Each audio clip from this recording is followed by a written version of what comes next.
అండి అందరికీ నమస్తే. Welcome back to our channel అమ్మ అభిరుచి. ఇవాళ రెసిపీ వచ్చేసి టమాటా పచ్చడి అండి. చాలా సింపుల్ అండ్ ఈజీగా ఉంటుంది. టేస్ట్ అయితే చెప్పనవసరం లేదు. వేడి అన్నంలో ట్రై చేయండి, చాలా బాగుంటుంది. అలాగే ఇడ్లీలోకి, దోశలోకి, బొండాలోకి ఎందులోకైనా సూపర్ కాంబినేషన్. ప్రాసెస్ అయితే ఈజీ. ప్రాసెస్లోకి అయితే వెళ్ళిపోదాం.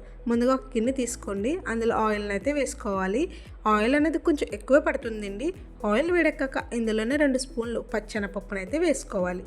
పచ్చెనపప్పు బాగా వేగాలండి. వేగాక ఇందులోనే 2 స్పూన్ల మినపప్పును కూడా వేసుకోండి. పొట్టి మినపప్పును వేసుకోండి, టేస్ట్ బాగుంటుంది. 2 స్పూన్ల పచ్చెనపప్పు, 2 స్పూన్ల మినపప్పును కూడా వేసుకొని వీటిని బాగా వేపుకోవాలండి. ఇవి కూడా వేగాక ఇందులోనే చిన్న ముక్కలుగా కట్ చేసుకున్న అల్లం ముక్కలను కూడా వేసేసుకోవాలి. అల్లం బాగా ఎక్కువ అవసరం లేదండి, చిన్న ముక్క అయితే సరిపోతుంది. అలాగే 1 స్పూన్ జీలకర్రను కూడా వేసుకోండి. ఇప్పుడు ఇవన్నీ బాగా వేగాలండి. మన స్పైసీకి తగ్గట్టు పచ్చిమిర్చిని కూడా వేసేసుకోండి. అవి కొంచెం వేగాక ఇందులోనే ఎండుమిర్చిని కూడా వేసుకోండి. ఆల్రెడీ పచ్చిమిర్చి వేసాం కాబట్టి చూసుకుని ఎండుమిర్చిని అయితే వేసుకోండి. ఇప్పుడు ఇవన్నీ బాగా వేపుకోవాలండి. బాగా వేగేంత వరకు వేపుకోండి, అలానే అస్సలు మాడనివ్వకండి.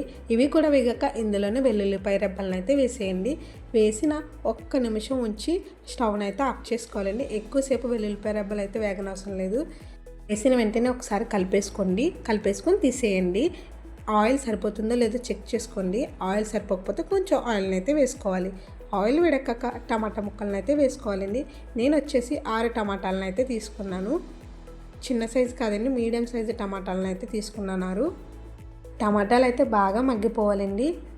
టమాటాలన్న తక్కువ ఉడేంత వరకు మగ్గితే సరిపోతుంది. అలా మగ్గేంత వరకు మగ్గించుకోండి. ఇందులోనే 1/2 స్పూన్ పసుపు, రుచికి తగ్గట్టు సాల్ట్ కూడా వేసేసి మళ్ళీ ఒకసారి కలిపేసుకోండి.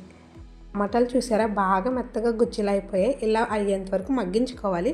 ఇలా మగ్గిపోయాయి అనుకున్న తర్వాత ఇందులోనే కొత్తిమీరని అయితే వేసుకోండి. ఎక్కువ అవసరం లేదు, కొంచెం వేసామన్న పేరుకు వేస్తే సరిపోతుంది. కొంచెం ఎక్కువ ఉంటే ఎక్కువ వేసుకోండి, కానీ కొత్తిమీరని మాత్రం వేసుకోండి. 2 రెబ్బలన్నా పర్లేదు, కొత్తిమీర వేసుకుంటేనే ఈ పచ్చడి టేస్టీగా ఉంటుంది. కొత్తిమీర కూడా బాగా కడిగేసి చిన్న ముక్కలుగా కట్ చేసుకొని వేసేసుకోవాలి. బాగా మగ్గేంత వరకు మగ్గిస్తే సరిపోతుందండి. కొత్తిమీర పచ్చివాసన పోయేంత వరకు మగ్గించుకోవాలి అంతే. అలాగే ఇందులో చిన్న సైజు అంతా చింతపండును కూడా వేసేసుకోవాలి. వేసేసి మొత్తం కలిసేంత వరకు కలిపేసుకోండి. బాగా చల్లారాక మిక్సీ పట్టుకోవాలండి. వీలైతే రోట్లో కూడా రుబ్బుకోవచ్చండి, మీ ఇష్టం. రోట్లో రుబ్బుకుంటే ఇంకా టేస్ట్ బాగుంటుంది. మీరు కనుక ఫస్ట్ టైం నా ఛానల్ చూస్తుంటే కనుక వీడియో నచ్చితే లైక్ చేయండి. మన ఛానల్లో ఉన్న వీడియోస్ని కూడా ఒకసారి చూసేయండి. పోపు కూడా అవసరం లేదు. చట్నీ అయితే సూపర్ అంటే సూపర్ టేస్టీగా ఉంటుంది. ఎవరైనా ట్రై చేయాలనుకుంటే ఖచ్చితంగా ట్రై చేయండి.